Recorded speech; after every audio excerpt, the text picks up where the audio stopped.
The Dust Deputy Low Pro is designed to separate up to 99.9% of fine dust and debris before it reaches your shop vacuum's filter. If you find it is not performing as such, check out these recommended tips.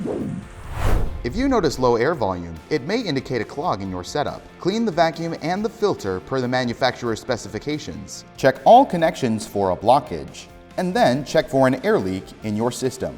There also may be a blockage in the hose connected to the inlet of the Dust Deputy Low Pro. Make sure that there are no blockages in the hose, and you're good to go.